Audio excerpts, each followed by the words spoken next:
We, the jury, find the defendant, Brett Hankison, not guilty of wanton endangerment first degree.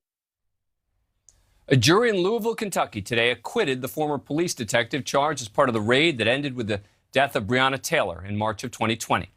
Breonna was in her home with her boyfriend, Kenneth Walker, when police entered to execute a warrant in connection with a drug dealing investigation.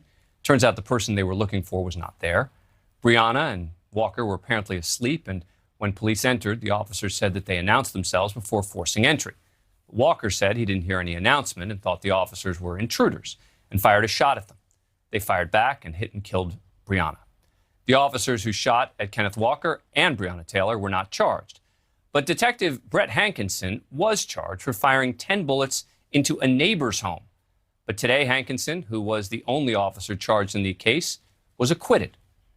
Hankison was found not guilty of all 3 counts of felony wanton endangerment in the botched raid. He was facing charges for endangering 3 of Breonna's neighbors. Hankison alleged that he saw muzzle flashes and was certain at the time he heard an AR-15 rifle firing out of the apartment. He fired 10 shots into Breonna's apartment through a window and sliding glass door. 3 of the bullets traveled through her apartment and into a neighboring unit where a pregnant woman, her boyfriend, 5-year-old son, had been sleeping. The bullets didn't strike anyone. Hankison, a longtime detective for the Louisville Police Department, testified that he had taken part in as many as 1,000 raids during his police career, but said that he had never fired his gun while on duty until that March 2020 night.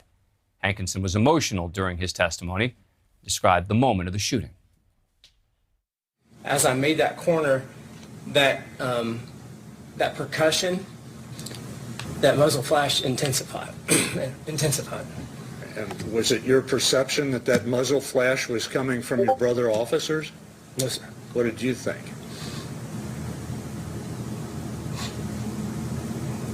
I knew Sergeant, excuse me, I knew Sergeant Mattingly was down, and I knew they were trying to get to him. And it appeared to me that they were being executed with this rifle. So what did you do? I returned fire through, through the sliding glass door. And that did not stop the threat. What were you firing at? The muzzle flashes that I could see in the apartment. The crime Hankison was facing, wanton endangerment, a felony, required jurors to find that Hankison wantonly did something to create a substantial danger of death or serious injury to the neighbors, and did so with extreme indifference to the value of human life, something the defense said the prosecution failed to do. Even if he knew it, was it unjustifiable for him to fire in what he thought was the defense of his brother officers, who he thought were being or perceived as being executed in the fatal funnel?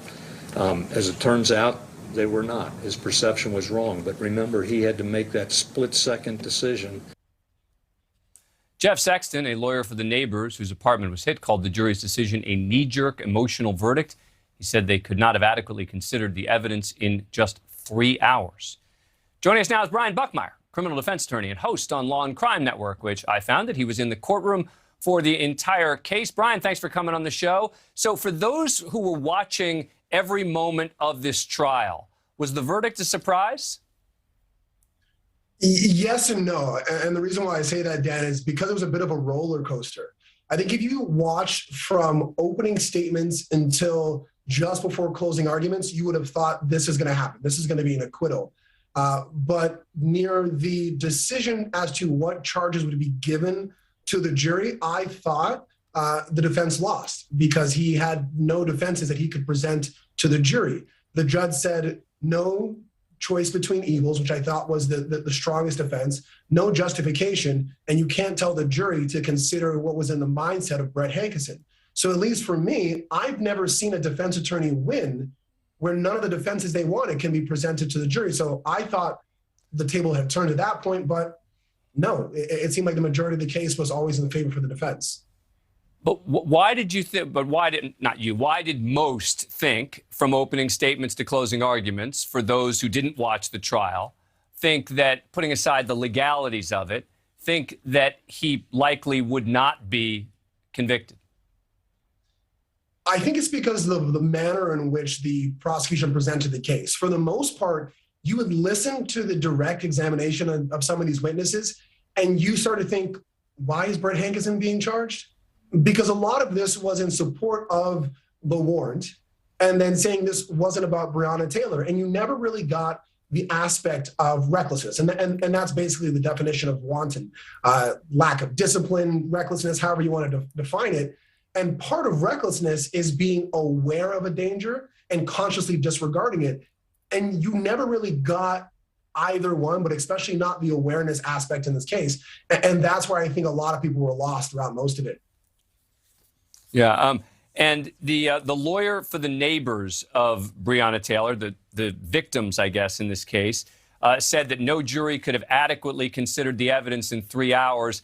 Look, I didn't follow the case that closely, but I never buy the argument that, a jury can't reach a verdict in X amount of time, or because a jury goes for 3 days or 3 hours, it necessarily means the verdict is right or wrong. Dan, I think my fastest acquittal is 33 minutes. I'm pretty sure they consider my case. I don't think there's a time frame in terms of how quickly or how slow a case is decided. The 3 hours, I will say, was in between the time of the lunch, so maybe they were eating for 30 minutes or whatever it may be. But I think what made the most sense is when you think about trials, it can go one of two ways, at least from the perspective of the defense attorney. The defense can win or the prosecution can lose. And I think in this case, day after day, it seemed pretty obvious that the prosecution was losing. Brian Buckmeyer, thank you very much for coming back on the show. Appreciate it. Thank you for watching. Click the red subscribe button below so you can get more of NewsNation's fact-driven, unbiased coverage.